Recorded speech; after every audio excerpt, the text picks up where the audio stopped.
911, what's your emergency? Help! My roommate's fucking my neighbor. What's the emergency? He should be fucking me instead.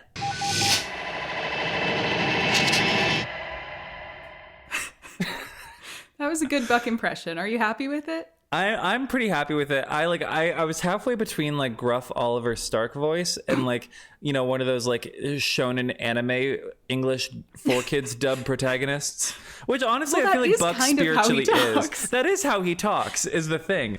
Oliver Stark's accent, like American accent, is very for kids coded. Well, I think I said in my video that he reminds me of kind of like a Newsies voice. Like it always feels like he's giving it a little Eastern twang. Which is funny. And I mean, his character is supposed to be from Pennsylvania. So I guess it's not out of the question. Hey, Crutchy, I'm going to Santa Fe. I ain't gonna let nobody carry me, Jack. Okay. I do have a comment about Oliver Stark's voice in this episode specifically. I have a theory. I have a little conspiracy theory that maybe he got COVID either right before or right after filming this. Oh. Because don't you think he sounds extra raspy in this episode? He does a little bit. I just chalked it up to like, what if he was like, you know, he's English. So what if he like watched a football match and was like cheering really hard for Manchester United or whatever he does. That could be it. But I was wondering if like maybe he got sick recently. He may have. I don't know. So what I did before watching this episode is I went and watched the new episode, which I don't think either of us had any thoughts about, and definitely not on Twitter. Well, we'll spare everyone our weekly Twitter drama. But yeah, basically, I just need to stop tweeting. Period. Because every time I make a tweet and it gets any attention, I feel my anxiety get so much worse, like on a very palpable, tangible level. And it's like I'm like touching the app that hurts me, and I know exactly what's happening and I can't stop doing it. It's one thing I'm drinking to have the bone hurty juice or whatever.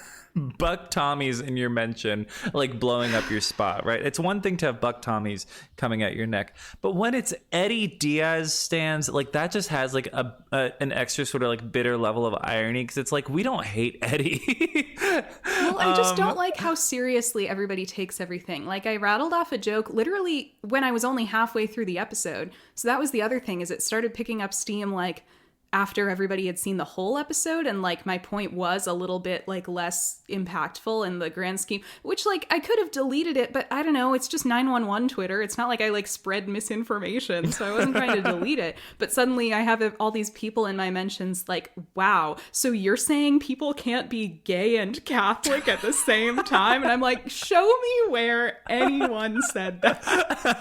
Like, I don't know where all this anger comes from. Like, why are you mad at me? I didn't do anything. I just say, I would understand if these people were like homophobic and like getting like gay mad at you, but like they are also gay Eddie truthers. Like we're on the same side here. It's just that everyone was theorizing about this being the gay Eddie-sode, and instead it's the, you know, Eddie, you know, embracing his Catholic heritage. And like, yes, it was more tasteful than usual. I'm not gonna, by the end of the episode, I was like, okay, fair enough. So I don't know, maybe people thought I was like being too harsh on it, but it was just a joke, and I just made it halfway through the episode, and I just thought, I had been seeing people theorizing all week that like, this is going to be the gay Eddie episode, and I didn't really believe that, but then watching the episode and seeing it go in this direction, again, it's not that religion and gayness are mutually exclusive, it's more that, you know, culturally in a larger sense, Christian religion is often in opposition to queerness, and we don't have to justify this. Level. We don't have to justify this. This isn't a thing that needs to be justified. No one is saying you can't be gay and Catholic at the same time. You're correct. You're correct. Show me and really, words. If these people want to see Ryan Guzman be Catholic so bad, I would direct them to the glorious 2019 film, The Cleansing Hour. 2019? I think it was like 2021 or something. It was like 2019, Whatever. 2020. It doesn't matter because that movie was bad. But if you like bad things, then go watch it because he does get naked in it. So that's enjoyable. However, we are here to... welcome back to the First Risk Podcast, by the way. We are gathered here today to not get into our Twitter beef that doesn't matter, but instead to discuss Season 4, Episode 7 of 911, There Goes the Neighborhood, also the title of my favorite Sheryl Crow song. Now, this one was written by Stacey R. Rose and directed by Sharad Raju, and I don't know, I thought it was good. It was good. I enjoyed it. Let's end the episode there. That's Story over. I thought I don't. When I say this episode was good, I'm excited to get into the complexities of it because it wasn't just good. It was also weird. This episode had weird things happen in it, and I am looking forward to discussing them. The only thing I found objectionable, and it's right at the end, and I've said this before, can we stop with these closing monologues? Oh, fair enough. Can we stop with these closing voiceover monologues? Neighbors. To be fair, I do feel like Hen, of all characters, for one thing, has been doing that since the beginning. Like, we remember back in season 1, full moon, hashtag creepy AF. Like, she's been here narrating, and I do feel like she has that kind of seriousness, gravitas as a character that actually kind of works for the monologues in a way that, like, it doesn't always. And I wouldn't mind the monologue, I guess specifically we're talking about the narration. I wouldn't mind the narration on this show as much if they were just more consistent about it. Like, for example, in this most recent episode in season 9, there was some Eddie narration, and it wasn't bad, other than the fact that any Ryan Guzman voiceover seriously inevitably reminds me of what was it? The anticipation, of your presence. Divine something energy. The linger of your aroma, or that will at once become reality. Jesus. Other than the fact that I can't hear his voiceover without getting the ick, I don't mind a good voiceover on this show as long as it has reason to be there, because obviously they can be very redundant. And I'm sure you could argue that it's redundant in this episode too. But I guess I'm saying it didn't feel... Yeah, I mean, it wasn't, like, objectionable to me, but yeah, it would be nice if they at least, like, used it as bookends in an episode instead of having Hen just randomly start narrating at the end of the episode after having done none of that for the rest of the episode. Sorry, I just have to laugh. I just remembered how unserious this show used to be. Full moon, hashtag creepy AF. Okay, the hashtag was my Mandela effect. Remember that. It wasn't actually called full moon, hashtag creepy AF. Wait, it wasn't? No, right now I've Mandela affected you. Oh this my was God. our whole conversation with that I episode. remember it being that way. It's just called, I'm pretty sure it's just called Full Moon Creepy AF, which is No, I think it's in a still parenthetical, terrible title. isn't it? Creepy AF is in a parenthetical. But for some reason, I had memory hold it to Full Moon, hashtag creepy AF. It's the Degrassi brain poisoning. It's the next class brain poisoning. Ooh, yikes. Yeah. I was just thinking about Degrassi the other day. I'm sorry. I just remembered how bad the next class version of the theme song was, and I got like a little pang in my heart. Whatever it takes, I know I can make it. I know I can make it through. Like, why are we doing it in like a minor key? That always pissed me off. Yeah. I to this day, my favorite version is it's actually, I don't think you like this version either. It's the one that they did this. They had the in-universe band, the Stoods. That's my favorite version. I thought that was good. I didn't like their like auto-tuned voices. I will always like the original with the children's choir and the sort of soulful vocal performance. I just think it's like the most uplifting and the one that's the most nostalgic for me. Yeah, I just hate the one that's just fully instrumental and then on a bad green screen. That's like my least favorite one. It was so 2008 though. I hate 2008. I hate 2008. Oh yeah, everybody does. But I just don't bring me back to One Tree Hill. Just don't do it. Don't do it. I can't. Anyways, I don't want to be anything other than what I've been trying to be we're lately. talking about There Goes the Neighborhood by Sheryl Crow and the episode that it inspired. We open this Yay. episode on a With glorious this drone lame-ass, shot. nerd-ass guy studying the Bible over Studying Zoom. the Bible. He's in a Bible study, a You digital get the Bible sense study. that he is studying for like a class of some sort. So to be fair, it could be like a theology course, but it's funny to imagine a guy in a Zoom college class where, as the professor talks not just about the Bible, but about like a very, very basic passage of the Bible.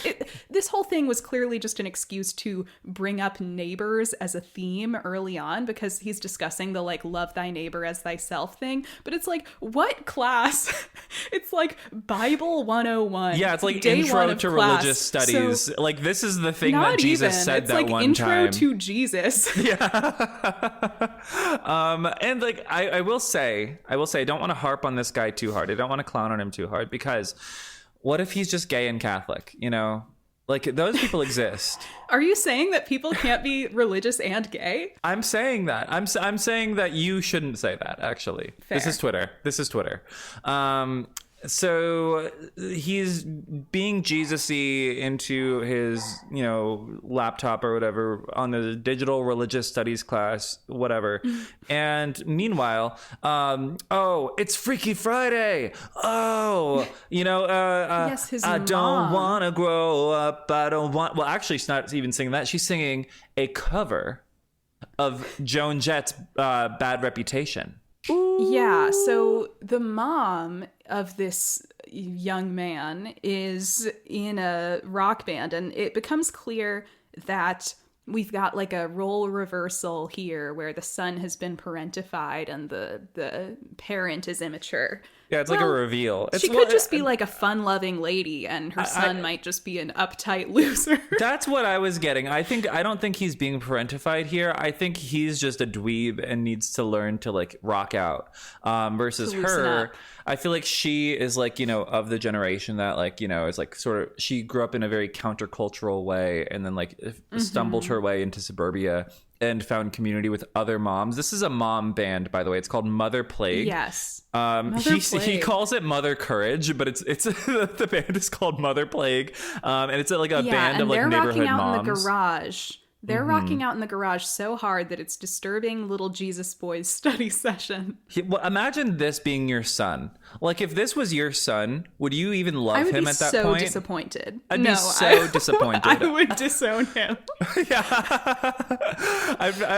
Like, this is like what Lady Gaga meant when, David Letterman asked her, if your child turned out to not be gay, would you still love him? And she goes, no.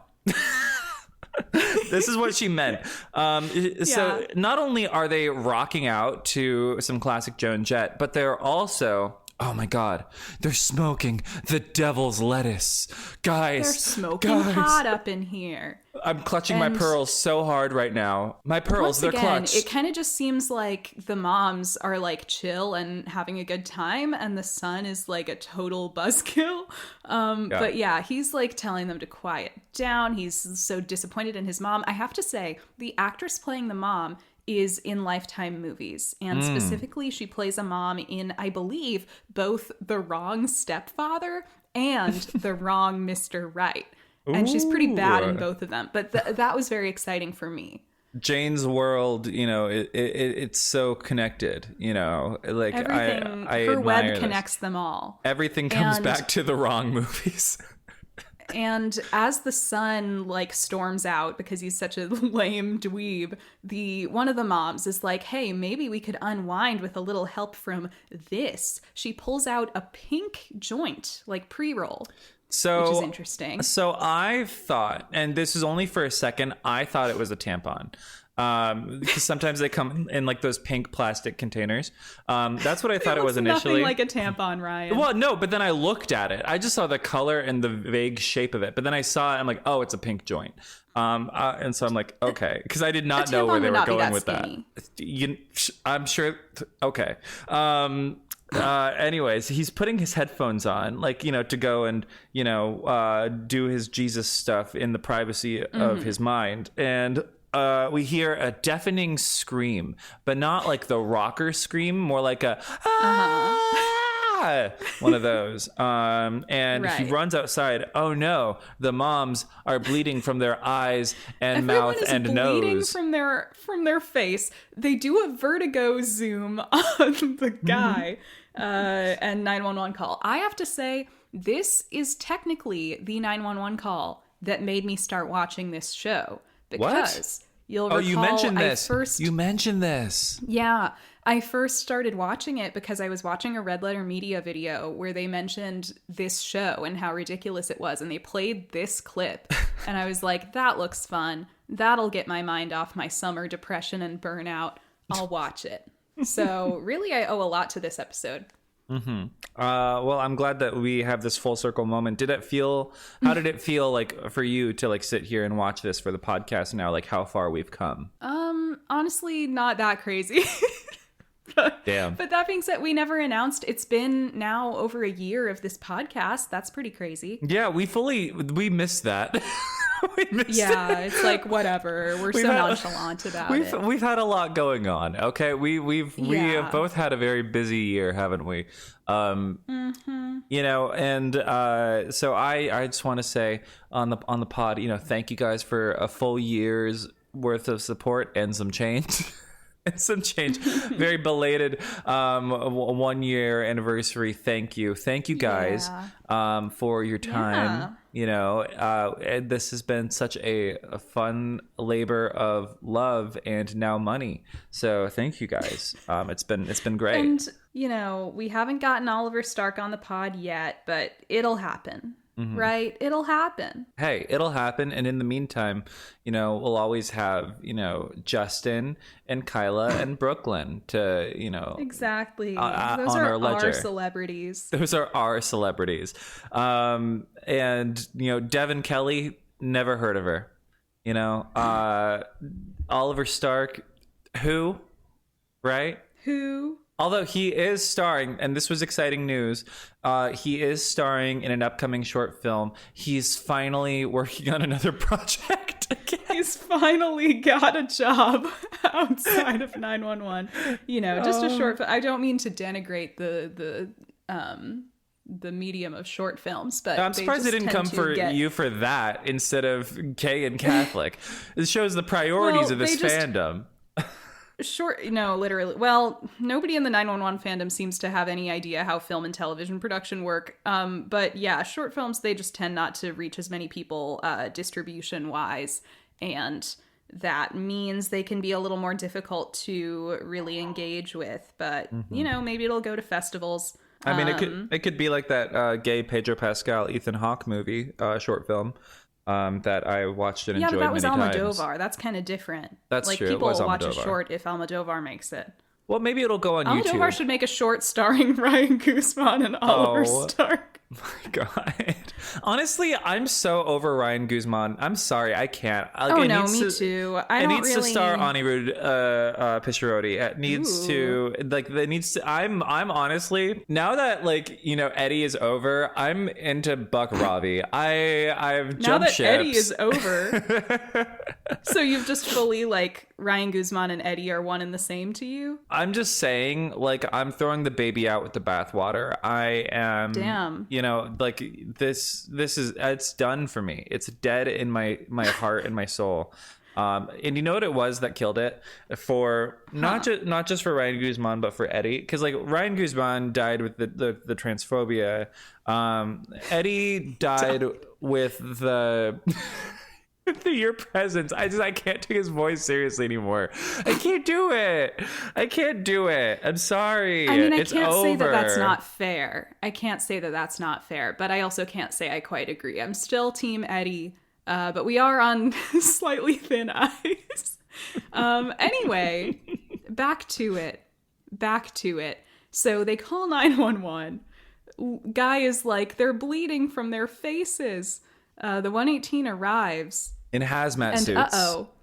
They're all wearing hazmat suits, which freaks out what's-his-name so bad that he faints But they start going around to these moms, and they're actually not feeling too bad. They clearly are stoned, and they're all kind of, if I was in this situation, I feel like I would be so freaked out and not having a good time anymore, because like a bunch of people in hazmat suits are like, and I'm bleeding from my eyes, like I would probably already be dead of a heart attack. But these ladies are really taking it in stride and kind of just continue not letting it kill their buzz, and I have to respect that. Yeah, I have to respect that. Maybe that sort of fortitude comes with age, and we'll get there, when we are suburban parents with religious children.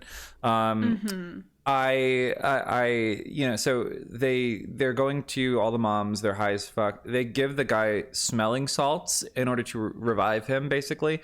And he narcs on them, and mom gets upset. This is actually a real moment of like the child being parentified, because the mom gets upset, calls him a narc. But he says, they're high as fuck. They inspect the pink joint, and apparently it's from a online dispensary called Puffer's Paradise that courted controversy because they sell synthetic weed that is laced with rat poison. Which, like, how are they still in? How has this thing not been shut down already? Maybe it's like the Silk Road, and it's so decentralized that shutting it down is going to take some time. Or maybe it's also just like maybe they stockpiled. Rock band moms accessing it then. Maybe they got it at Costco. I don't know. But it turns out they've been passing the pink joints around the neighborhood. They've been giving it. Yeah, she has given one to everyone. Very generous. I hope she's been asking people to pay her back. Maybe she's just been handing them out like candy. Like maybe she's just like, this is Mr. part of Jenkins her, down the street deal for his back pain. Yeah, Miss What's Her Face for her anxiety. This dude for his arthritis. Oh, and this guy across the street just because. And so they're like, oh, there goes the neighborhood. Drink. I will actually drink water. For a lot. Well, can we also mention that Eddie gets like mad sexually harassed by one of the women in the band? She's like really she thinks he's hot, and then by the end of the scene, Buck and Eddie are like walking away to start going door to door asking people if they've had these joints, and she just like slaps Eddie's ass. She does? Oh, I missed that. Yeah. Did you miss that? You might have like that. Not recognized who was who in the masks, but yeah. Oh, wow. So Eddie, like, are you good? That was inappropriate. It was inappropriate. Wow, I'm feeling for Eddie. You know what? I'm back on Eddie's side. Buddy's alive again. This is our buddy season. The only one who should be slapping his ass is Buck. Anyways, speaking of... Say that again, brother. Speaking of... Yeah, so... Title card, Buck is on a date. He's on a date. I'm sorry, I love this scene so much. This diva. Oh my god. Buck, okay, did you guys ever see that SNL sketch that they used to do on Weekend Update? This is like when I was in my prime of watching SNL, when I was like 15. They would do this sketch on Weekend Update where Colin Jost would be hosting, and Cecily Strong would play this character called the girl you wish you hadn't started a conversation with at a party. And the joke is that she's this not very informed, but very passionately like trying to kind of be woke all the time. But the joke wasn't just like woke bad, because the joke was that she didn't even really know what she was talking about. But she would just take everything as like, wow, you would say that in 2016 or something. This girl that Buck is on a date with is the girl you wish you hadn't started a conversation with at a party. Not only is she offended by everything, all innocuous things, but she is just very negative in general and doesn't seem to even want it's very, you have to wonder like how this date even got set up, because she really doesn't seem like she would like to be on a date with anyone ever. Yeah, because he's okay. So first of all, can I just say, I don't want to pin it all on her. Buck is on a first date telling the poop story. He kind of a crazy thing to bring recounting up. The tale of the first date over gone wrong. Dinner too. Over like, dinner. Save it for some other time. I will say, though, maybe she's a freak because she does order the chocolate cheesecake after this. So maybe that put her in the mood. I don't know. And I don't know her life. However, I will say this woman sucks. She sucks in a very... No. I love her. It feels like kind of a passe sort of pastiche of like, you know, third wave BuzzFeed No, it's very pop like, feminism. yeah, 2015, 2016. But basically her whole thing is, you know, Buck will be telling the poop story and then she's like, wow, so this woman was just, or no, it's like this woman really did all that because she felt like she couldn't, you know, let a man know what was really going on with her. Or like she's talking about how she moved to LA wanting a fresh start and Buck's like, well, here you are, like, let's toast to that. And she's like, wow, we're really gonna toast a woman's humiliation. Like, I was loving, I don't know, I love my overly woke queen. I love that she's being so rude and uncalled for to Buck. I think it's very funny. I just know she went to the new school. I just know she just tears it up in this sort of very performative way. But this isn't performative. This is just who she is. And you can tell by the conviction of her words. That's what's so wonderful about it. Yeah, I know. It's just I would never want to have a conversation with her. No, but like I would admire her from afar. Sure. I'd be like, do your thing, diva. There is, I mean, this is really funny. I do love that, you know, when they get dessert, they order dessert and Buck's like, oh, do you want to share? And she's like, that's presumptuous. And then he's like, yeah, sure. 2 slices of the chocolate cheesecake. And so then, uncalled for. To be fair, yeah, then he's like, oh, I guess we're going to have to do some extra cardio after this. And she's like, did you just body shame me? Which... I would not go so far as to make the body shaming comment. However, that comment from Buck would have given me the ick too. I don't like that kind of thing where people are like, oh, I'm having dessert. I'm going to have to work these calories off later. It's like, shut the fuck up. It was this joking. Does make sense from he was joking. It doesn't matter. I don't like the joke. It does make sense coming from measures his exact body fat percentage. Buck Buckley possibly has had an eating disorder. Buck Buckley. But you also know for a fact that Buck would never body shame another person. Well, no, but it's like I would get the ick from him talking that way about himself. You know. You would get the ick from being on a date with a man, first of all. Like, let's start there. Yeah, but I'm putting myself in her shoes, okay? I'm empathizing. I'm being an empath. I'm just saying, but basically the date's going quite if Buck badly. said that to me, I would have started, like, I would have just, like... You would be like, we can do some cardio. Yeah, I would have played it off. That's all I'm saying. Because I would have actually been into him. Good for you for having so much Buck game. Pick me, Buck. Pick me. Choose me. Love me. We go back to the Wilson household where these damn kids are always on their damn phones because Denny and Nia are fighting over the singular iPad. And Karen's like, we might have to become a 2 iPad household. But, you know, Hen's trying to get them to bed. They're trying to sort wants out to this watch whole thing. Peppa Pig specifically. She wants to watch Peppa Pig. And Denny wants to play his little video games. But yeah, they're like, we need to put you guys to bed. Denny's like, can we read the story on the iPad? Karen's like, no. They're full iPad babies at this point. And there's a knock on the door. Who should it be? Oh, wait. I just burped. I'm so sorry if anyone heard that. Not my feelings on the arrival, by the way, because on the other side of the door, it's Hen's mom. Grammy's home. It's Tony.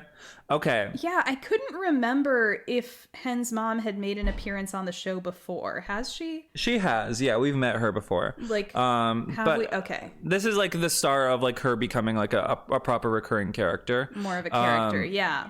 And so yes, Hen's mom has shown up unannounced. We hear that she usually lives in Las Vegas, and she's like, yeah, I just decided to come down. Hen's like, wow, I can't believe you didn't call. But 4 Tony hours is on the like, road, don't worry about me. Yeah, don't worry about me. I've already got my Airbnb sorted out. Like, I'm not going to be staying here. And, you know, I'll be there until I figure out until I find a place of my own. And Hen's like, wait, how long are you staying? And she says, permanently.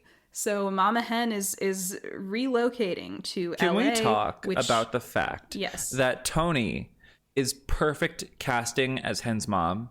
Like the actress who plays her. I always think it's so adorable that they decided to style Hen's mom exactly the same as Hen. Yeah, Like it's she's so just nice. also got a shaved head and the glasses, and like they both wear the kind of like streetwear style. Mm-hmm. You can see where Hen gets it's a it. bigger It's Hen. so Just walks perfect. through the It's door. just older Hen is here, right? It's so sweet. Let's be Hen with Mama. I love Tony so much, and I am excited about this, even though they are not. In fact, they're thrilled.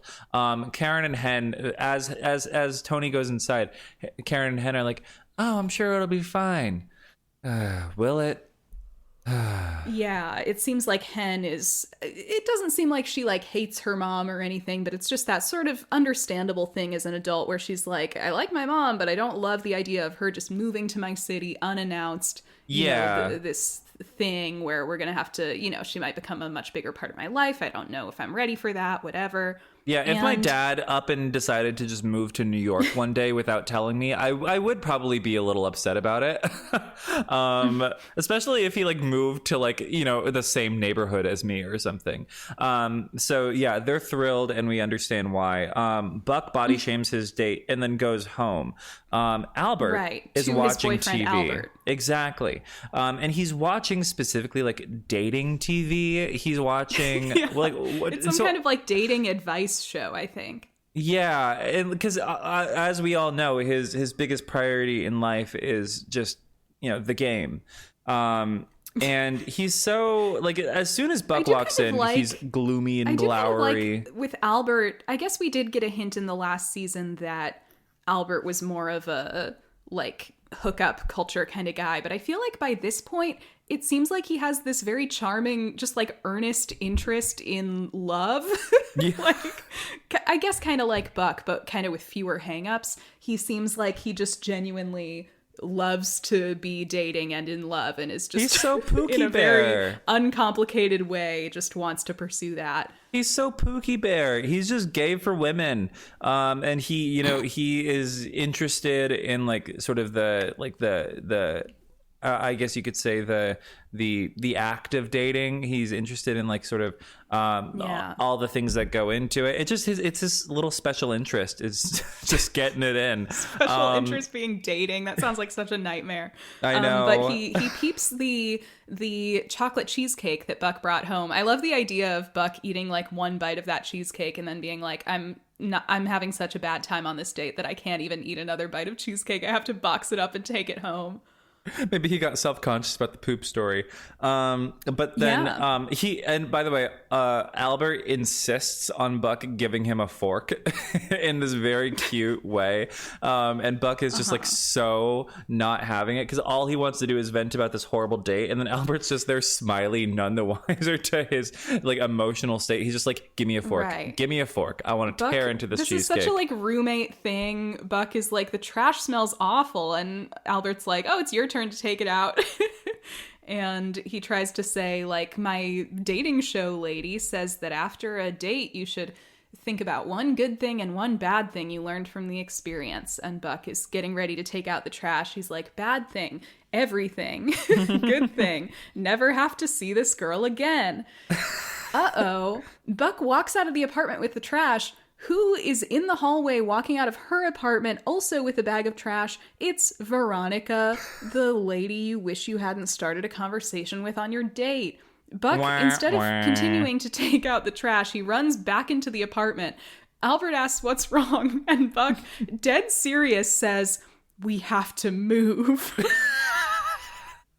This is what people mean when they say this show is a sitcom. This is a sitcom scenario. Yeah, no, this is a very sitcom scenario. And Albert's just is standing there with his little glass of oat milk, and you can tell it's oat milk by the packaging. And it's so, I love this show. It's so funny.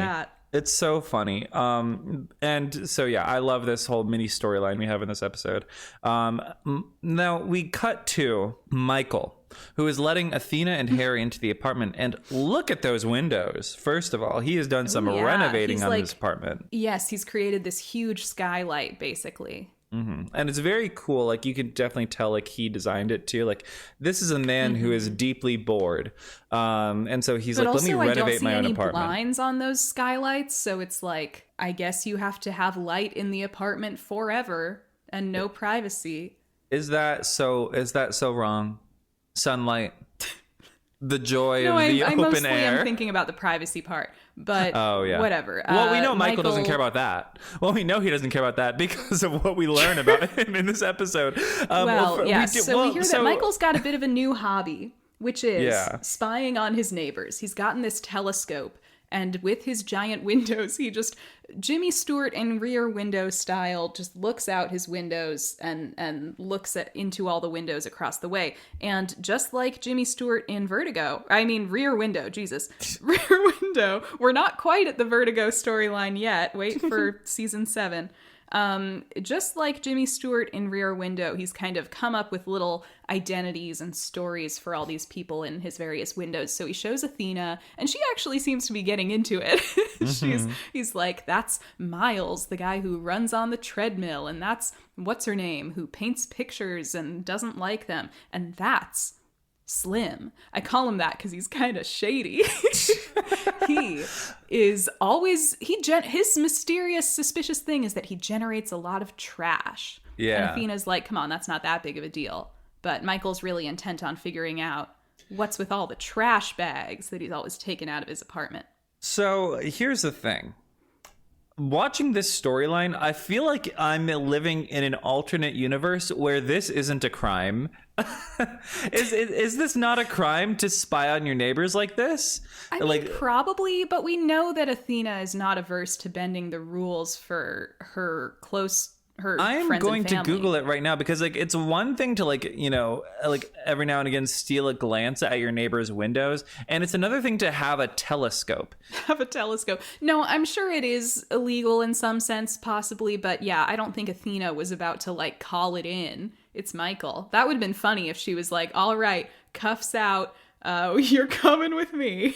Okay, so apparently, it is primarily illegal when there is surveillance involved, like recording surveillance involved. So if it's just a telescope without like a little blinking red dot attached to it, that's okay. Then it's like it's objectionable, but like legally, like they can't necessarily do anything about it because I feel like that would be impossible to try in court. Like he'd have plausible deniability. Oh, I use the telescope to look at the stars through my giant ceiling windows that I just had installed. It just seems a bit like too much of an infringement on people's personal freedom to be like, you can't watch things from your own home, right? But it's still he's still a peeping Tom, right? Like that's no, yes, but that's not really the point. We're validating this behavior in this episode because it does lead to a very funny and interesting storyline. Yes.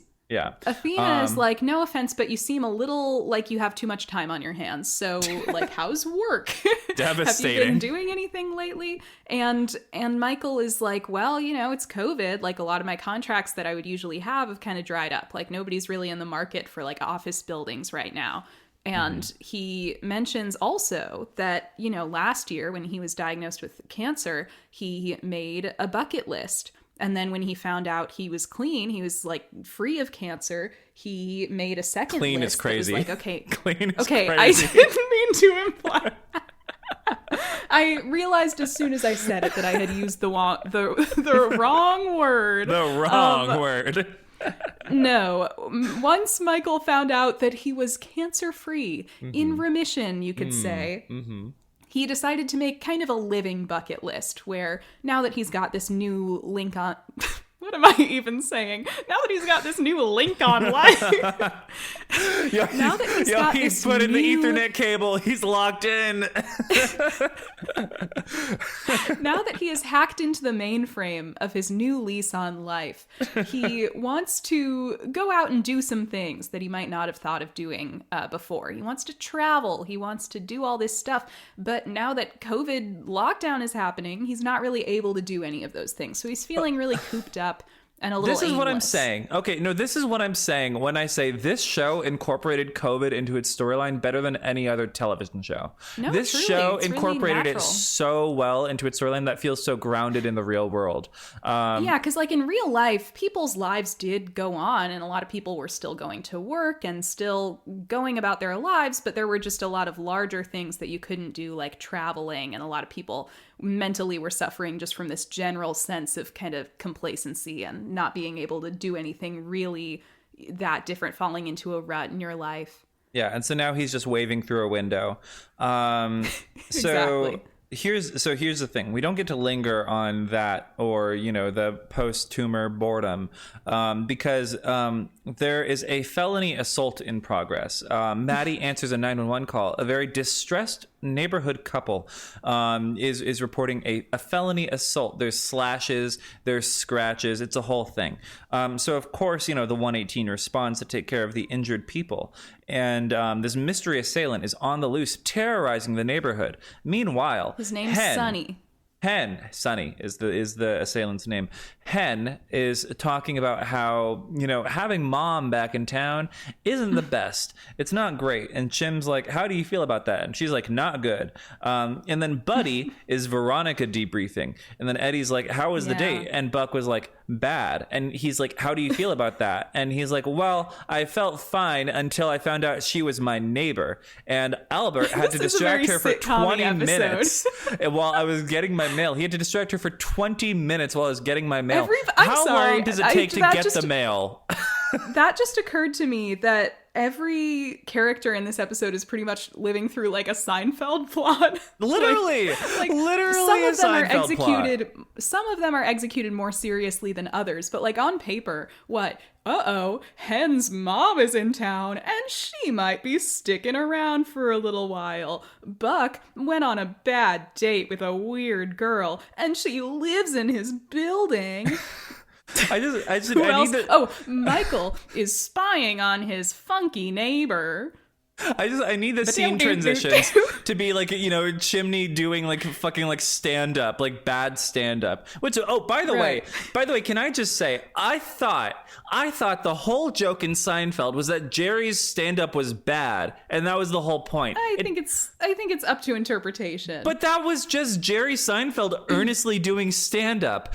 Oh yeah, he's not funny. He's not a funny guy at all. And so I thought that was the joke because the whole point of the show is that they're horrible people, right? And so like, he's also a horrible comedian, but he thought he was like spitting fire that entire show. Yeah. Deeply embarrassing for Israel's strongest soldier, Jerry Seinfeld. But how do you think, wait, hold up.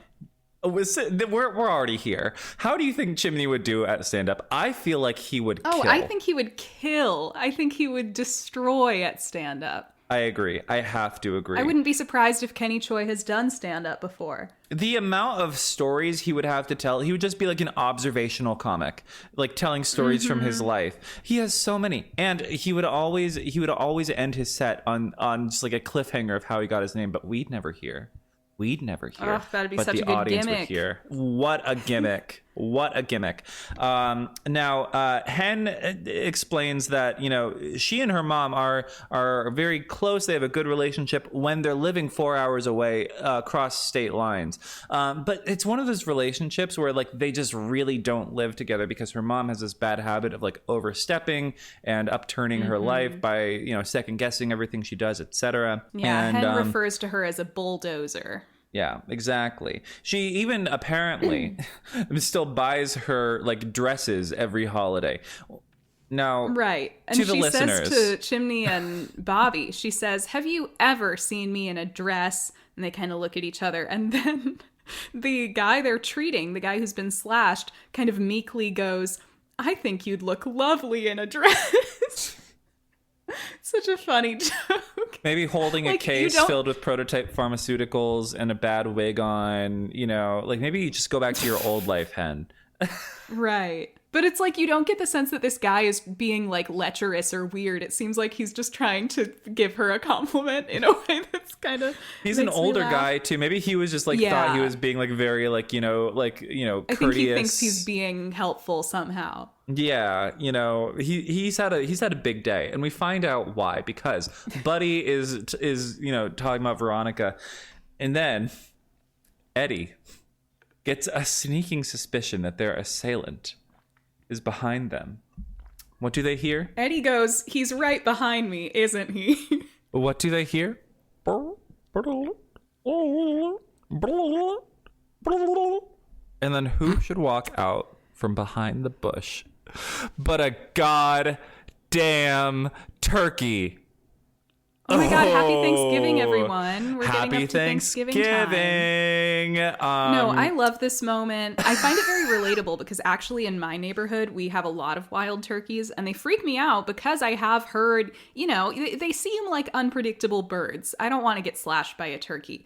And they kind of just travel in flocks around here, especially in the summer and fall. And so sometimes you'll see like a line of cars will be stopped because they've got to wait for the turkeys to cross the road. I live in a metropolitan area, by the way. I don't live in bumfuck Minnesota, but for some reason the wild turkeys are still running rampant around here. Have you ever been to an organized turkey shoot? I've always been curious about those. No. In the Thanksgiving season. That's but a I thing. was just rewatching the season 2 episode of Grey's Anatomy where George's family shows up and they force him to go turkey hunting with them. Pick a car, Georgie. Being all Pick annoying a car. and macho. Mm-hmm. I literally, oh my God, I can't believe you remember it so well. I feel so bad about the character of George O'Malley because I just know, T.R. Knight is gay. And the impression you get from George as a character is like, oh, if you had been written in the 2020s, you would have been allowed to be gay. He would have been gay so hard. He would, but because the character was written in 2005, he has to be just this kind of awkwardly positioned in the story straight nerd character. And we know Alex isn't homophobic. They could have had a cool gay straight best friends thing going on with Alex, the straightest guy to ever exist, and George, the sweet gay doctor played by T.R. Knight, who, by the way, I do hate Alex, but only because of what happens later in the show when he beats up a guy and almost kills him because of a simple misunderstanding. And for some reason, his girlfriend stays with him after that. See, I never saw that part. I just don't like Alex because of his personality. I did meet T.R. Knight once. I met him once, and I was shocked by how short he is in person. He's a shorty. He's a shorty. He's a short king. He looks 20 years older than he did on the show because he is. And it was an all day event. So he looked so tired. I was embarrassed to even be speaking to him, but he was very nice. But I'm just I don't want to make you feel worse than you already do. Wow. So what a backhanded. You just met him and thought he looked extremely tired and worn out. I mean, oh my God, you should have seen the bags under his eyes and the far away look that he was carrying around with him. TR Knight, don't hold it against us. Come on the pod. Come on the pod, TR. We love you. We love you and gay George O'Malley. But do you think people refer to him as TR? Do people just call him TR in his what's his name? His personal life? I mean, what's his name? See, right? It's just TR. Well, we know Isaiah Washington calls him TR. Getting off track. So Buck and Eddie have this great moment where Western music starts playing and they turn around with Eddie's holding this net shooter thing. So they trap the it's standard issue. Every fire department has one, right? Of course. And they trap the turkey. Ladies and gentlemen, we got him. We got him. Yes. And the guy who called it in is really sad. He's like, "Oh, I just never thought it would turn out this way. He was the neighborhood pet. Never let them get too close." To which Buck and Hen both go, "Exactly." And they also raise this idea Two dumb Chimney. bitches telling each other exactly. Exactly. Well, also, Chimney says something about that's why I don't get to know my neighbors or something. And everybody else is like, well, you'll know them soon. because you're about to have a baby in an apartment building. Like, everybody's gonna be knocking on your door, like, whatever, all the noise. And so that means that whatever. That's true. No, that's so true. That's so true. I mean, like, having a baby low key is like the worst parts about having a dog, or like your neighbors having a dog. You know, like the barking, the smell, right. the up at weird hours in the yard, or I think whatever. Ideally, if you're taking good care of your baby, I don't think there should be a smell that's bad enough to seep through the walls of your apartment building. Tell to the that to apartments. Alan Grant, okay? Tell that to Mr. Jurassic Park himself. I will not argue with Sam Neill, you know? Sorry, I could not remember who that was for a moment. You don't remember that scene at the beginning of Jurassic Park when Ellie and Alan are walking up that giant hill and they're talking about how much Alan hates babies, and he goes, they smell. Some of them smell. Babies smell, you know? Well, no, I'm not saying they don't smell. I'm just saying if they were smelly enough for like the neighboring apartments to be able to smell, that'd be pretty bad. Maybe you catch a Your whiff. baby might have a disease. None of my neighbors have babies, so you know, thank God for that. Although my downstairs neighbor does have a dog. I just moved into my new apartment, and my downstairs neighbor has a dog, and he's so cute. We had to meet him to go through his apartment to get to the thing while we were setting up our Wi-Fi. And his dog is so cute. His name is Jules. Little Jules the dog. He's like a little schnauzer or whatever, and he's so sweet. And he was jumping on me. Oh, Jules. Jules was so nice. Okay, well, if he's not going to be a guest on the podcast, then I'm not interested. True. That's true. Let's get back to the Michael peeping Tom storyline.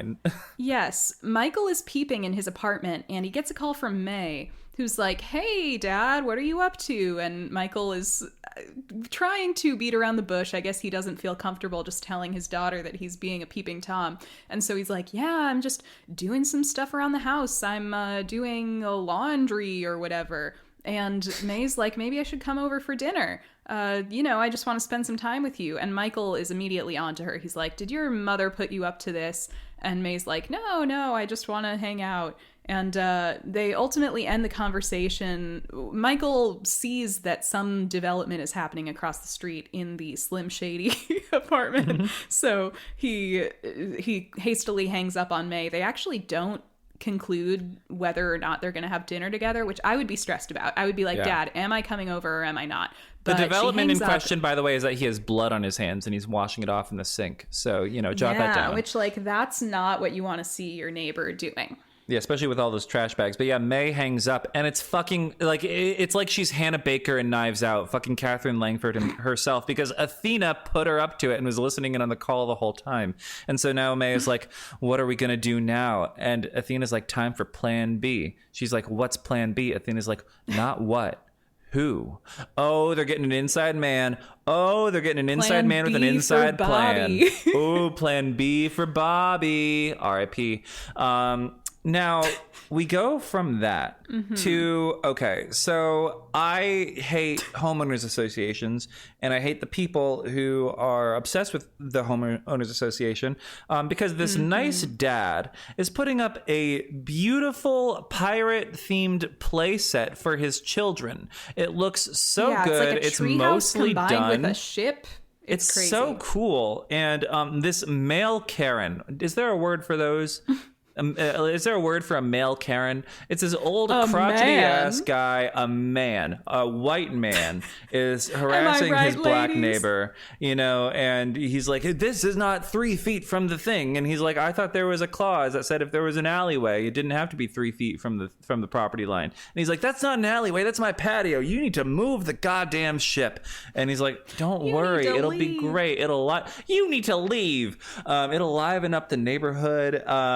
And as they're arguing about it, well, he also says, "Hey, your grandkids can play with it when they come over." And the guy's like, "My grandkids are in college," which I just want to say, if I were his grown-up grandchild, I would still want to play on the pirate ship thing. It looks awesome. It does so look elaborate. Awesome. It's like a whole theme park attraction or something. It sounds fantastic, and like I would be like, yeah, I need a break from college is hard. Maybe I want to hang out on a pirate ship for a little bit. What if I want to go on the swings? Whatever happened to the swings, right? But as they're going back and forth about this, you hear this.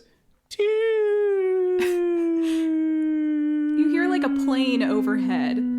and they see something in the sky that they realize they need to run from, which they try to do, but the old guy like hits his head on part of the boat as he's trying like to run. The mast. So he falls down, and a big car falls on him.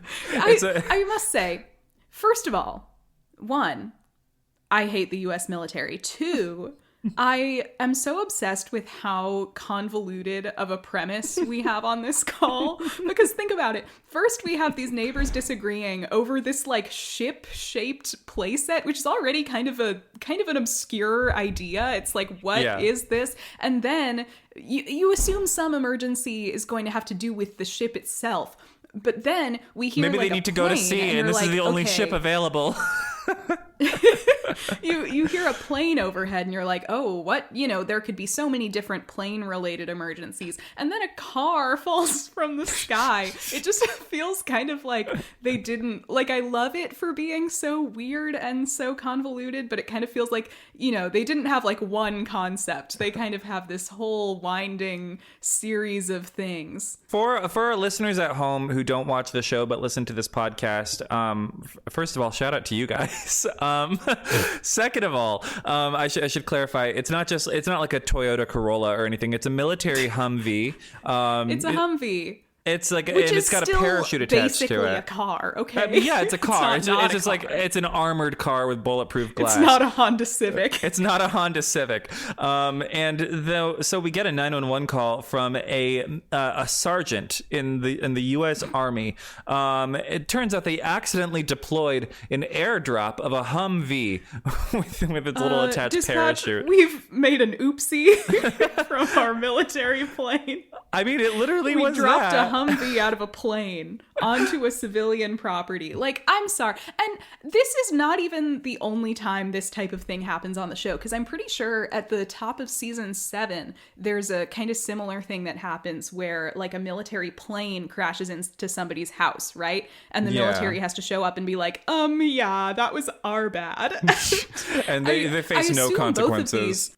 Yeah. And I assume both of these were based on real events, because I haven't heard of like specifically these types of ones, but I do happen to know, I did some research on this for my Purple Hearts video of all things. The military is kind of like extremely negligent at times when it comes to like training exercises, and actually a lot of soldiers die just in training exercises that are happening like at home. And so I don't know, I just was like, wow, that's interesting that they would just have like something this insanely negligent on the part of the US military happen on the show more than once. And yeah, there's never any acknowledgement of like, how did that happen? I'm sorry, no shade to the soldiers, but like that's the ultimate, like you win, you play stupid games, you win stupid prizes, you sign up to like die gloriously in battle, and you fucking get shot during a training exercise. Well, how do you explain that to your family? Like it's not getting shot.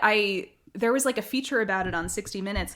It's the one that I researched anyway, is that they would do these, and I believe still do, these exercises with the amphibious vehicles, the ones that can go on land and in the water, and they take them down into the water, and they just have all these accidents where like, the vehicles can't come back up or something. And so a lot of people like drown or suffocate in those types of accidents. That's because soldiers are expendable meat puppets to these people. It's just a machine, so and that's surprise. You should just take out student loans instead of getting preyed on by the US military. But exactly. Or anyway, go to trade school, be a plumber or an electrician or something. There's no shortage. There's a shortage of those. And there's a shortage of plumbers in this country right now. Influencers and soldiers. We need gaffers. We need gaffers, and we need people to fix the goddamn pipes.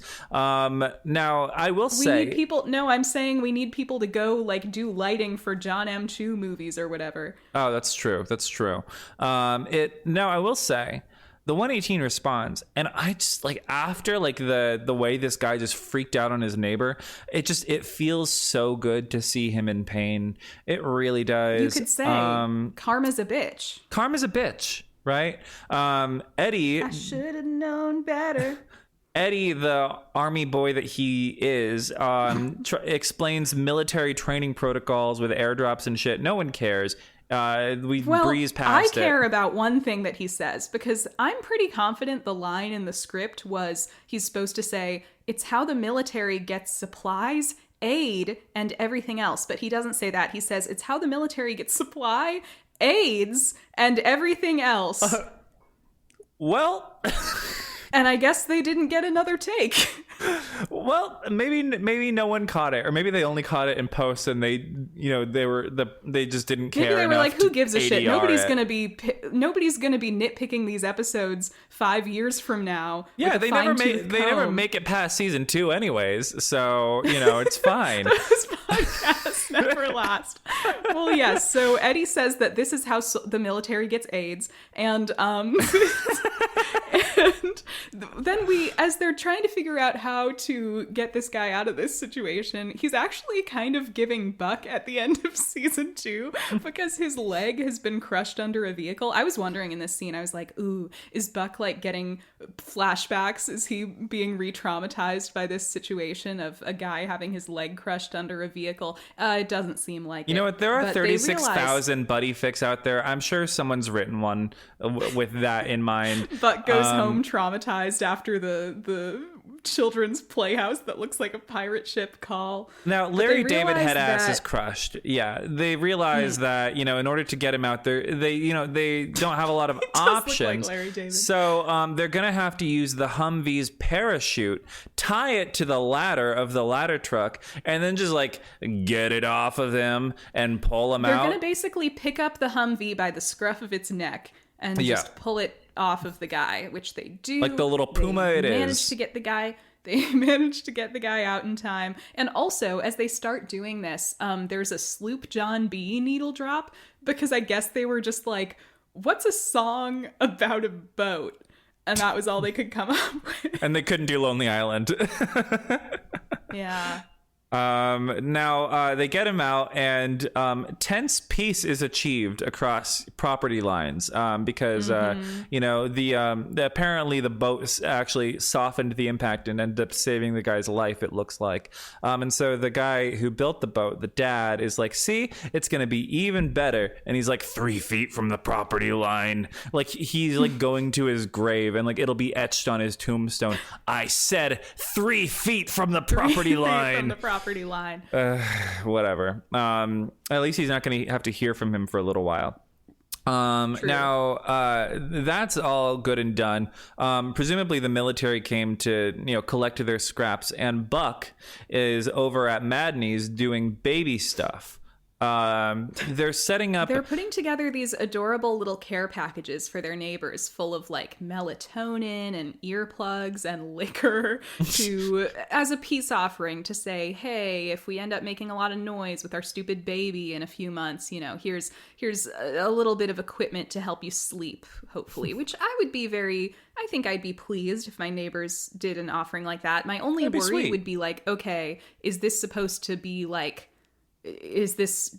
I would be worried that maybe they would have an attitude that like, okay, since we gave these care packages, we don't have to ever worry about being loud again, Yeah, that's true. I mean, knowing them, like what we know about Maddie and Chimney, like that's not the case. Yeah, but if I was the neighbor, I would might be worry that suspicious. this was like almost doing a little too much in a way that feels maybe overcompensatory for how much noise they plan to make. Yeah. Like what about during the daytime? Like what if I have to record a podcast and like the baby's screaming and no one's like taking care of it? Your damn baby is screaming and I'm trying to record my important 911 podcast. Now, don't say that. Addison Kane is going to get this podcast down. Oh my God. Dream guest alert. Dream guest Addison Kane, come on the pod.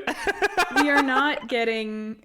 Well, I wouldn't object to like a gay Omegaverse fanfic writer, but I draw the line at a heterosexual Omegaverse writer. I love Addison, probably come on the 70% of the people pod. listening don't know what we're talking about, and I like the idea of hearing this out of context. Anyway, we go back to the Wilson household. No, you will support and Veronica, her messy ass, but you won't let Addison Kane come on the pod. What the hell? I don't think there's any issue in logic there. So back at the Wilson household, Athena is over for dinner with Tony and with the gals, and Tony's, telling funny stories about working at the casino. Everybody's having a good time. Apparently, she loved her job. Apparently, she was the best blackjack dealer on the strip.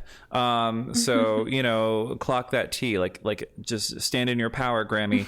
Now she also cooked. And just judging by the scraps, I mean, it seems like she did a great job. Athena says that the ribs were melting off the bones. Like, I want to have some of that. Now, it turns out Bobby couldn't come because he's spying on my... So Karen and Grammy go into the kitchen, and Athena's like, "I'm sorry, we couldn't get Bobby here." And he's spying on Michael Grant, who is taken to a sort of PI sort of role in this with his little telescope. Bobby is sitting on Michael's couch with Harry, and Harry shuffles off to do something, play a video game or whatever. Turns out Michael makes him go do his homework. Oh, so right, lame. right. Stupid dads. Dads stink. P.U. But Michael is like, you should thank Athena for telling you to come over. And Bobby's like, well, she did suggest that I come over and thought maybe you could use someone to talk to. Mm-hmm. Michael comes clean about his little pastime, his new hobby, because turns out this mystery man is having people from all walks of life, women, half his age coming in, yada yada, even some men. He's a bisexual mystery man with blood on his hands, and he's dealing in bruises. They always leave with bruises, and money changes hands. Okay. So Bobby, of course, is getting invested. He's like, oh, I have to know more. But before we can learn more... Yeah, it's funny. Athena sent Bobby over as a mole, right? But unfortunately for her, he immediately just falls under the spell of Michael's new hobby. This is such a, dudes rock storyline. like I'm minor kind of miscalculation, Athena, right? You think, unfortunately, none of them have the sense. As soon as Michael brings Bobby into it, he's just like, oh yeah, this is cool. You're onto something. Oh, I love them. Now, here's the thing. Hen and Athena are on the couch. Athena is none the wiser to Bobby's, falling into the dark side, because they're talking about, Grammy being around, Tony, being around all of a sudden. And Hen admits that she kind of likes having her around. It's taking a load off because she's distracting the kiddos, taking care of them, yada, yada, yada. And Hen's like, I could kind of get used to this. I'm not going to lie.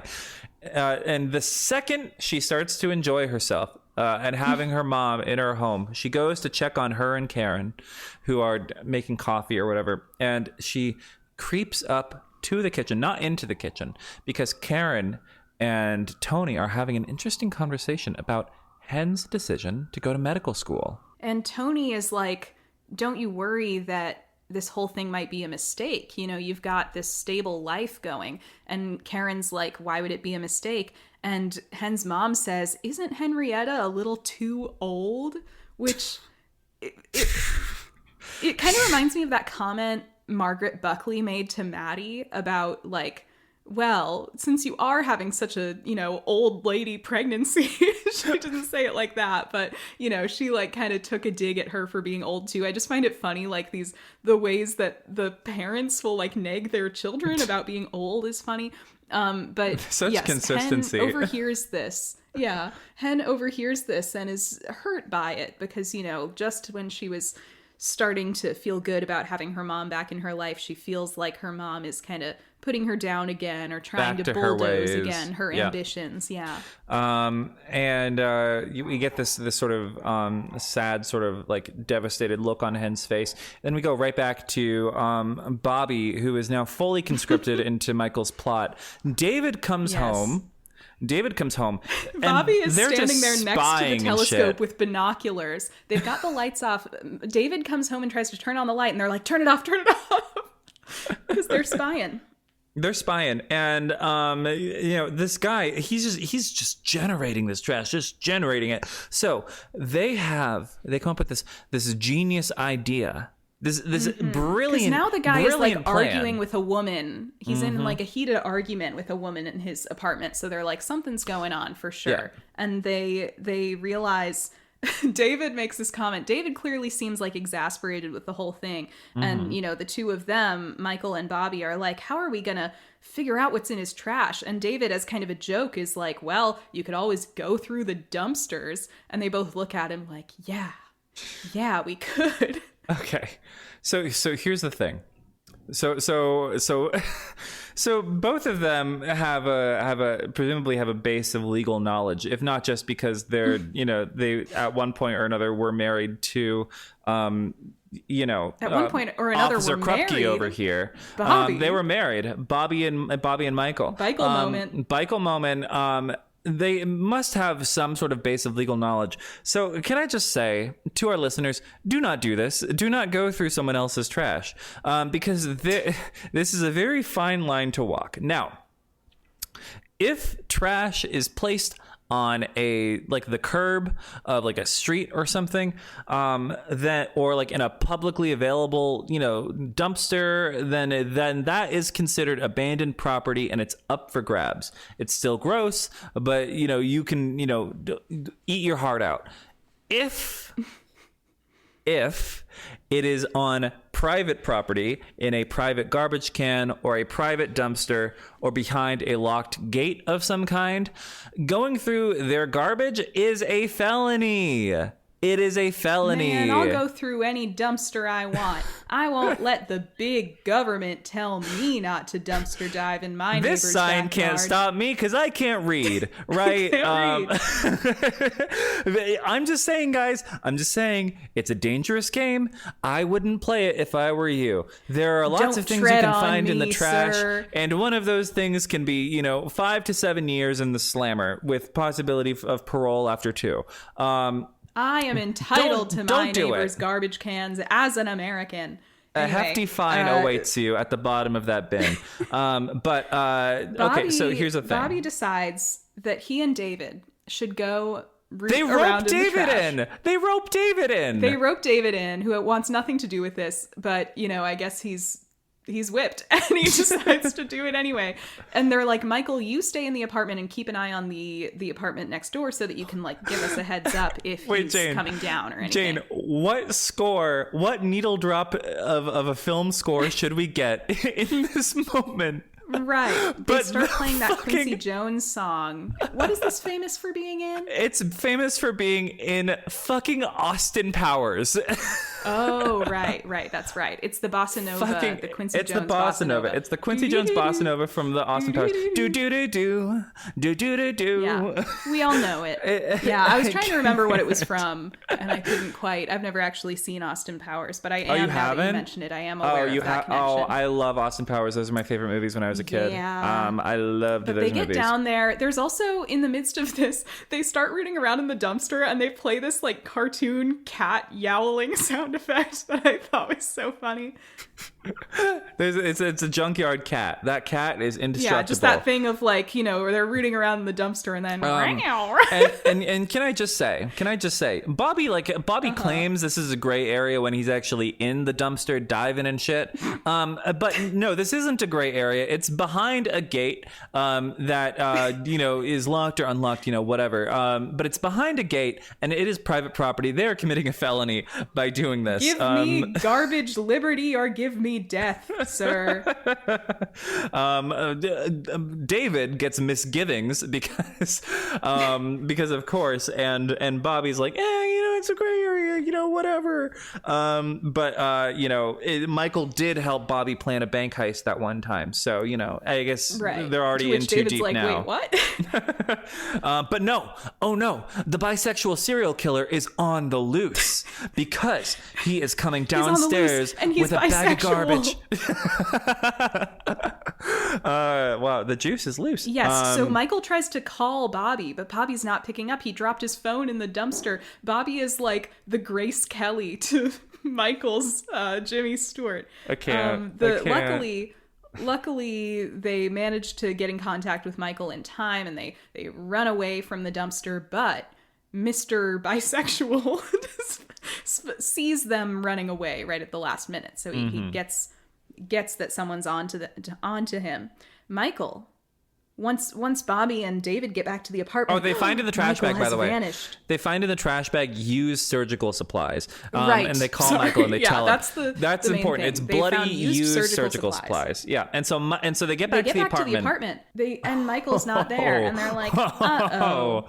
This is Michael has decided to go investigate the guy's apartment by himself. Bad idea. He's so stupid. Right? I mean, this is like, this crosses the line to actual felony trespassing. Well, yeah, for starters. Yeah, to be fair, Bobby says he's breaking and entering when they see him open the door to the guy's apartment. But technically, since he didn't have to break and enter, I think it's just trespassing. Yeah, it's just trespassing. It's just entering. The door was unlocked, okay? Yeah, and if the gate's unlocked, it's fine. We established this. So he starts snooping around this guy's apartment. Ridiculous for him to do. This is the Michael storyline we get.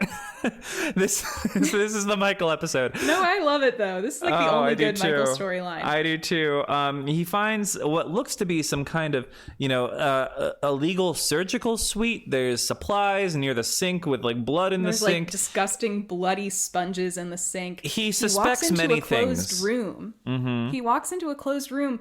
And he hears some noises coming from this room. He walks in. There's this lady on an operating table in kind of a medical gown with these big patches of blood on the gown. And she appears to be unconscious or maybe even dead. But she wakes up. Michael's scared out of his skin. She's like, help me, please. He starts to call 911 when, just like he's in a Lifetime movie, this bisexual guy sneaks up behind him and hits him in the back of the head and knocks him out. That's right, guys. It's Looks the like Michael organ harvesting episode. Wrong apartment. The wrong apartment. It's the Michael organ harvesting episode. Please clap. He wakes up. He wakes up, and David is looming over him. Oh my God, David was in on it. He's a surgeon. Oh no, no. The police are there. Athena Grant is on the scene. Takes off one of those Mission Impossible face masks, and it's David underneath. He was doing a white chicks the whole time. No, Athena Grant is on the scene, and she is pissed. She's really not having it. Michael, Michael did just commit several crimes in a row. Yeah, and Michael, okay, first of all, can I just say, Michael, he immediately starts to describe the scene, and it's like, oh, there's no girl. Oh, there's no blood. Oh, there's no surgical supplies. So, he got her out or whatever. Or, and this is where I thought it was going, or Michael has another brain tumor. I was thinking the brain tumor. I thought the remission was over. I thought it was going to be a whole thing where it's terminal. It's not. Although that would have been, And that's how we get Michael out after season 5. That's how we do it. But it turns out that it's actually just a evacuated crime scene that the guy cleaned up. I guess he was unconscious for long enough. Now, back in Michael's apartment, he mentioned, David's, doing, little, I don't know, a little checkup on him. He's a doctor. And, giving him an ice pack. I learned from the IMDb goofs for this episode that in this scene, David is telling him the old concussion advice of no, don't go to sleep. I think you might have a concussion. Somebody on IMDb in the goofs section says that the advice now is that's not the advice anymore. Actually, sleep can help your brain heal. And if David was a real doctor, he would know that. Well, unfortunately, he's not being written by real doctors. He's being written by people who only know the out-of-date folk wisdom. Exactly. But Michael says something interesting here, where he says, I just had to go and fall in love with a brain surgeon. They're in love now.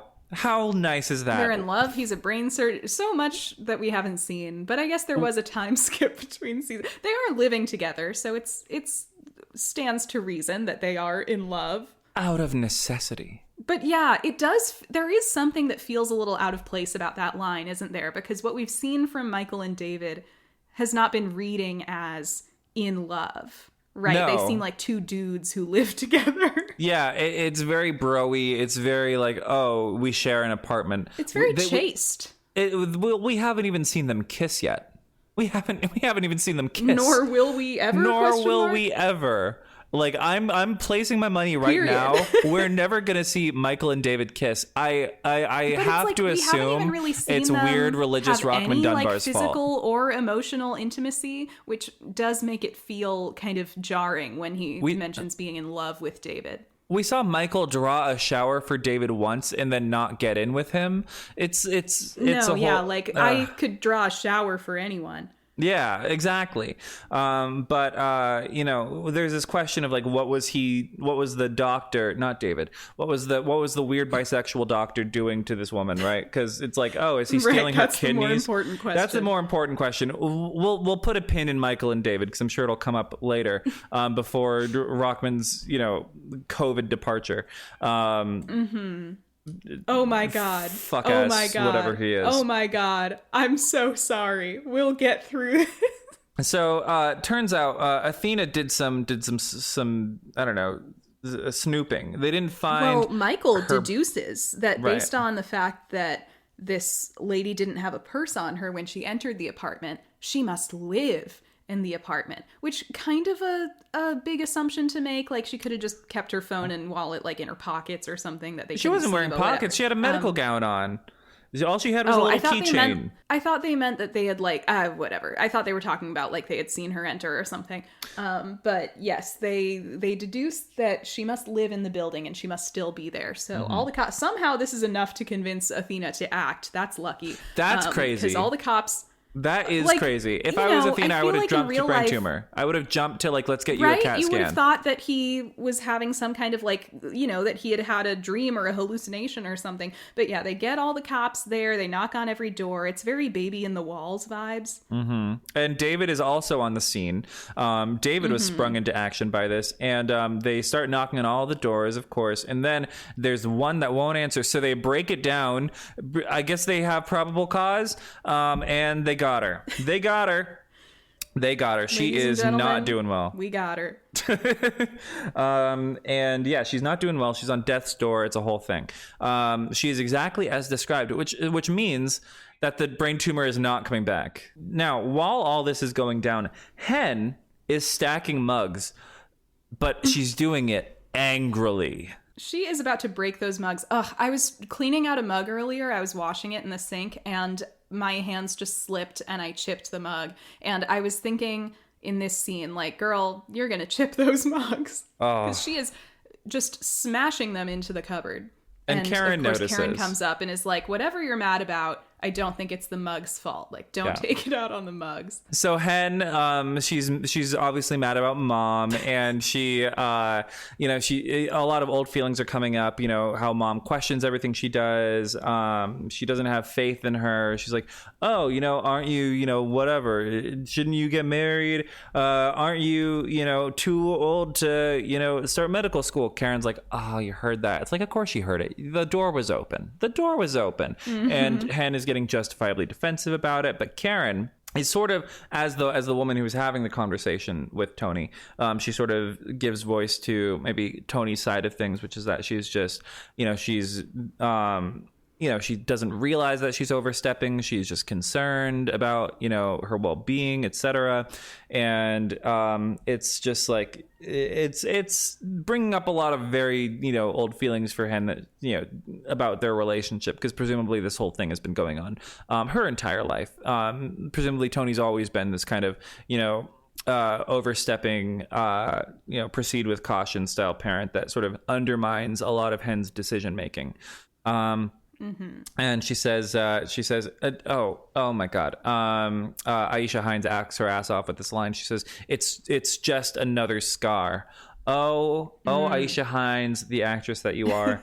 It's a very strange back and forth, because then we go right back to the Michael peeping Tom storyline, and Athena's doing a Perry Mason rundown. She's doing a Perry Mason rundown, yes, like a mini one. Yes, they are. Yeah, they're like, they caught the neighbor in San Diego this morning. He used to be a doctor down in Miami, but then he lost his license because he did too much malpractice. So now he's been running this underground clinic. This was reminding me a lot of other Ryan Murphy show, Nip Tuck, because I think they did like potentially more than one storyline like this, at least in the first couple seasons I've watched, where first I think there was like an old guy plastic surgeon on the show who had started running this kind of shady business, like, you know, plastic surgery business where he was like doing pretty questionable work, and that was a thing. And then in season 2, I think there was this character who had been like a rival of the two main guy characters, who then somehow got down on his luck and became like I think he like got addicted to drugs and like started also running this sort of underground cosmetic procedure place and was like, you know, basically like butchering people. I remember he like messed up a girl's face by leaving a chemical peel on for too long in one episode. Very nasty. And we get mentions of similar things. By the way, don't go get a chemical guy. peel or lip filler or Botox from some unlicensed, unregulated place, okay? Yeah, people die. People do die from that. People die, or your face will get injected full of cement, or you'll get a bunch of, you know, acid on your face, and nobody wants that. Yeah, don't do it. Don't do it. Don't do it. I'm glad that you brought that up, anyway. though, because it was. Yeah. I've been waiting for a segue to talk about this. I have not yet seen the new Ryan Murphy, Kim Kardashian star vehicle. I have not yet seen it, but I make a solemn pledge to you, Jane, and to all of our listeners now that by the time we record our next episode, I will have caught up on it and I will report back with news. So sit tight for news. I watched the first couple episodes last night, and I have to be honest, it's incredibly watchable. Is it good? Wait. No, but I'm going to go out on a limb and say it's not as bad as people are making it out. So here, it comes to us from the same creative team that brought us Dr. Odyssey. It's the exact same trio. Oh, God. Shocker, right? Oh, It's kind of vindicating to me that people are finally now recognizing that they're bad at TV writing. Mm-hmm. But I'm actually finding it a lot more entertaining than Dr. Odyssey. I think the premise is more watchable. And it's not, it still has some of the same pitfalls. Like, I've noticed they do a lot of the Dr. Odyssey thing where randomly a scene will just like exposit a lot of information in a really clunky way through dialogue instead of like showing you something. Like, there have been a few scenes where, you know, characters will sit down together and they're like, wow, it's so great that I'm this person and this is my relationship to you and we did this thing 5 years ago together. Like, just getting a bunch of information out in a really stupid way. I'll say this, the show has an occasional effective dramatic scene, partly because they've cast so many capable actresses. Like, there was one dramatic scene I liked between Judith Light plays a character early on the show, between her and the husband she wants to divorce, but then they kind of ruin it at the end by like doing a joke. And then there's a scene between Glenn Close and her husband on the show that I thought was actually like an effective dramatic scene. So when the show takes itself seriously and when Kim Kardashian isn't on screen, it's not that bad. But when it's being comedic, the jokes aren't very funny, which same with Dr. Odyssey. And the Kim Kardashian character is very uncompelling because she's played by the non-actor who is Kim Kardashian and who, of course, kind of makes us mad anyway because she's Kim Kardashian and we have a lot of reasons to not love Kim Kardashian. But I would say the characters are a lot more interesting than the characters on Jane. Dr. Odyssey, and the premise is more watchable. Okay, Jane, you do not speak for me. That is all I will say on the subject of Kim Kardashian. Which is all I ever claimed to speak for. And, you know, I've only watched the first couple episodes, but honestly, I would keep watching it. I was enjoying it. I'm really looking forward to watching it. It's going to be so fun. I might make a video if I have it in me, because I would be interested to talk about maybe these two shows in conjunction with each other. I just have to know. Dr. Odyssey. I just have to know what dirt he has on Glenn Close that he got her to agree to do this show. How did they convince all of these people to be in this show? And how did they even get another Academy show greenlit Award after the nominee. disaster that was Dr. Odyssey? Because he's Ryan Murphy and he has all the money in Hollywood because he's the most powerful man in Hollywood in TV now. I guess. The Glee checks are still clearing, you know? The Glee checks are still clearing. AHS got renewed with an all-star cast. Like, this is... That's true. He's getting a new renaissance is what's happening. Yeah, it does kind of feel like we're having a Murphy renaissance. Should we get back to the episode? We should. But basically what happened is after he started doing... the bisexual serial doctor guy, after he started doing his Botox, his fillers, and his chemical peels, he started escalating his services. He got sloppy, and he got. and that's what happened.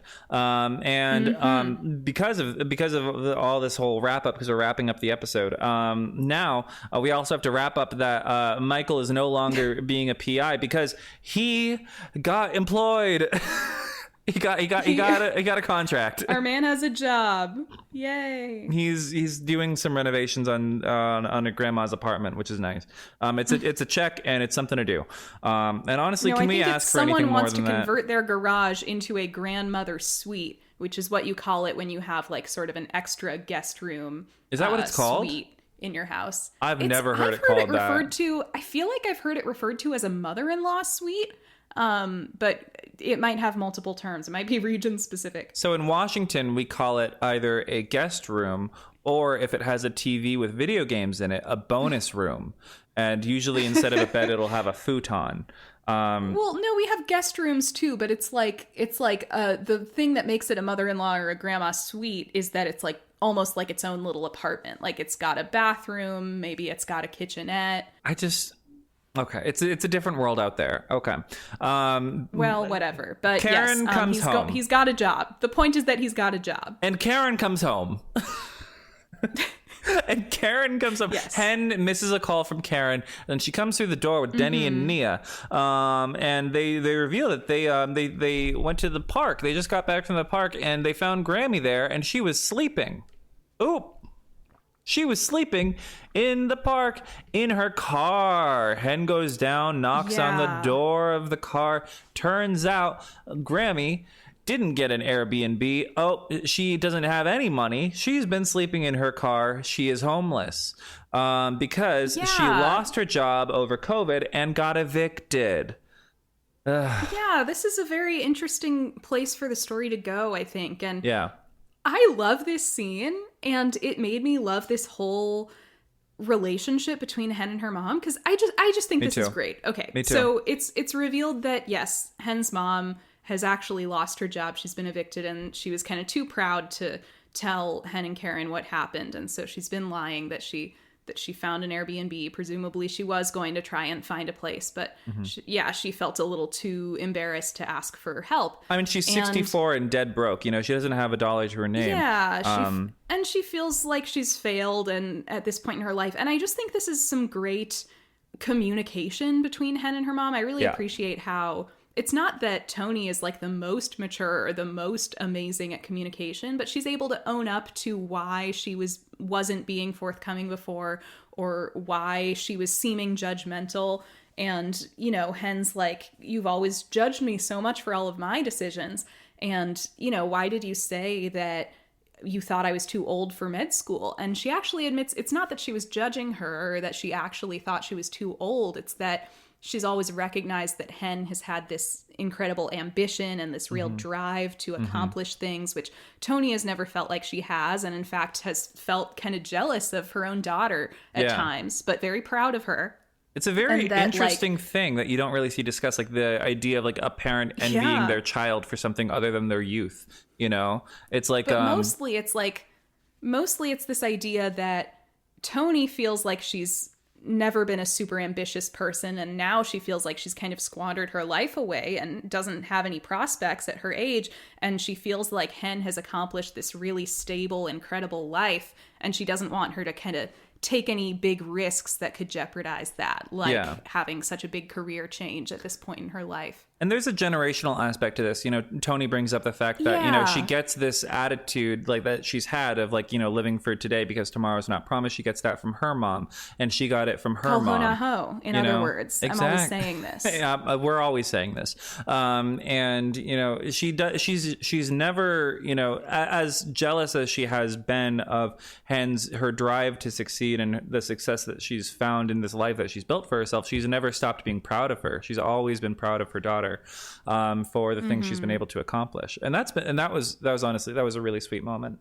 And it was just like nice and nuanced, and I feel like her being jealous is not the focus of the conversation. Like that would be alarming if that was like a real like it doesn't sound like she's been like actually actively resenting Hen all her life. It's more of an explanation kind of for ruse that she wasn't that she wasn't able to do that. And she finally, they get to the heart of it where Hen's like, what, you don't want me to end up like you?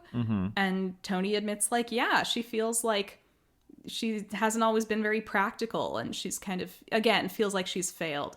And and it's a very sweet moment of communication, and it's almost like it feels like the first time in like a long time that they've been able to actually, you know, talk about something like with this level of like sort of depth and honesty, and get to the heart of this issue that's plagued their relationship, and it's really sweet. And they have this come to Jesus moment, and Hen tells this story about one time when she was 9. She told her mom that she didn't want to go to school that day, and Tony told her, you know, you don't have to go to school, but you have to learn something every day. So instead of forcing her to go to school, she took her to the library and then to a picnic in the park. And Hen read like 3 different books that day, while she missed school. And it's sort of this moment of like, even though, you know, maybe Tony's not as organized or successful as Hen is, she still imparted many lessons that informed Hen's the person that she became, you know. And so Tony shouldn't beat herself up too hard about the decisions that she made in her past, because ultimately she did still do pretty right by her daughter. In that regard. Because also Tony was like, oh, you might get some of this stuff from your father. And Hen's like, but he wasn't around. You were. And you were doing the job of 2 parents, and you were always there for me. And it's very sweet. And the whole scene made me think, like, I think the relationship between Hen and her mom is a very underrated one on the show. You know, I think you have these showier relationships of like the Buckley parents and the Diaz parents, and even Chimney's dad and his parental situation. And we don't talk as much about how Hen just has this like very quietly grounded, real relationship with her mom that is, you know, not perfect. And we see her have her own parental trauma in this episode, but then like they come around and they have this healthy communication. And I just think it's so sweet. Well, that would require the fandom giving a shit about Hen. So...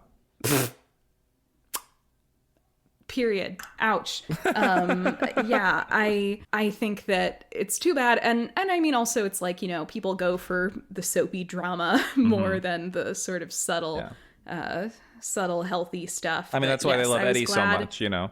And we button the scene. I was very into this scene and culmination of this. And we button it on a really sweet moment, because you know, as Hen, you know, finishes up her story, Tony mentioned something about like, and it was all because of, you know, this one jerk kid giving you grief. And Hen's like, I never told you about that. How did you know about that? And Tony's like, I'm a mom. It's what I do. You know, it's like, oh, she noticed more than she let on. And they're finally able to talk about it. It's very sweet. I love them.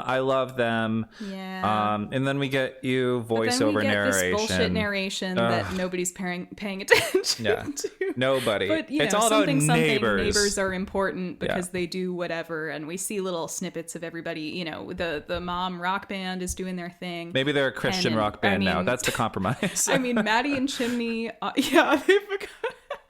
Maddie and Chimney are delivering their care packages. Michael and David are like doing whatever, you know, staying a healthy 5 feet apart from each other because they're not gay in their own apartment. The neighbors are figuring out their property line. The one guy's in a wheelchair now because, you know, his leg was shattered by a falling Humvee. And at the Wilson household, Tony comes home because she's going to be staying with them for a while.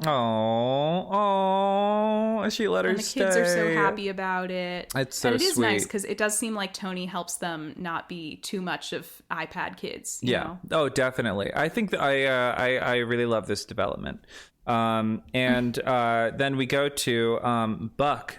He's ready to make nice. He knocks on Veronica's door. She opens the door to her loft, and it's so obviously the same set as Buck's loft, but just styled differently. It's like, it's so egregious. Like everything is in place, from like the placement of the stairs to the porch to the bathroom. It's in these bigger apartment buildings, you often do have like rooms with the exact same floor plan and stuff, but yeah, obviously they just use the same set. Like even the way that they angle the camera, like when he walks out and sees Veronica, it's like a different angle. versus this, it's Buck like it's the same one. Okay, yes, Buck has come over to make peace. He's brought some chocolate cheesecake. It'd be funny if she continued to be rude. She seems like she's in a much better mood, by the way. In this she's scene than glowing. She was She's glowing. She's got a very interesting glow about her. It would be funny if she was just like, wow, so you just assumed that because I ordered cheesecake that one time that I just love chocolate cheesecake and it's my favorite dessert. Like, I don't know. I'm obsessed with like her personality. It would be funny. Type. No, it would also be funny if he brought her the cheesecake and she also wanted to compromise with him. So she brought him a bag full of shit. Oh, this is what your story reminded me of. That doesn't happen, but she says to him, you know, I'm so happy and I really feel like I have you to thank. Weirdly, you know, it's not every day that a bad date introduces you to a great guy. And Buck's like, what? And the shower has been running this whole time. Who should walk out of the shower but Albert? He's got like a little like towel turban on. Like he just did his hair care routine. Yeah. And anyway, Veronica has started sleeping with Albert. What do you know? And Buck has a moment of bisexual panic. You can see it in his face. It's beyond. Well, it's bisexual I think it's supposed rage. To be like an exasperated face, but yes, we could definitely reinterpret it as bisexual panic. And I do think it's funny that like if I were him, I would embrace this because I'd be like, great, Albert, you can finally get out of my house and go live with her instead. Mm-hmm. Instead, he's just like, so I don't get to fuck Albert anymore? I'm saying, like, I love Buddy and I love Buck Ravi, but Buck Albert moment. Like, Al Buck. No, it's just like when we say Buck and Josh should have dated briefly. It's like this could have just been like a little stepping stone on the way to Buddy. Yeah, yeah. We just Albert moment. We need to slut him out. Al Buck moment. Al Buck moment. God. Well, that's about all she wrote ends. about season 4, episode 7. Thanks again for tuning in. Very fun episode this week. I agree. Season 4 continues to deliver. Yeah, no, I'm fond of this season. I quite enjoy it. So thank you for listening. And share all of your Al Buck takes and I don't know, potential, wasted opportunity Michael Grant storylines in the comments. If you'd like to support us further, follow us on social media at First Verse Podcast, spelled how it sounds. And if you'd like to support us even further than that, give us all your money on Patreon. Or just like Venmo it directly or whatever works for you. Send us Cash App, Zelle. We have everything, No. We'll even take PayPal. We just put up our November bonus episode topic poll, and immediately it became obviously clear that the topic that's going to win is us finally watching the 911 and 911 Lone Star crossover episode, which we've never actually watched. Jesus. So that'll be a big deal. Justin, come back on the pod. We need your wisdom now more than ever. We need a spirit guide for this one. I have never seen an episode of Lone Star, and I can't believe if there was. I did say at one point I think that I would only watch Lone Star if people paid me to do it, and you are. So that day has come. So be on the lookout for that. In the meantime, Al Buck forever. Veronica is skinny. Bikel forever. And Veronica, if you're out there, hit me up. You have to match her energy on the date is the thing. You have to neg her back and forth and just build the sexual tension. You need to outwoke her so hard. It I would be like, oh, so you would assume that I was trying to body shame you instead of taking into account my own insecurities first? I would just be saying some bullshit. It's like the Yuri equivalent of like two yaoi boys being like, I bet I'm stronger than you, like that sort of thing. And then you get that moment of silence as you're like 2 inches apart. It's a whole thing. Veronica, come on the pod.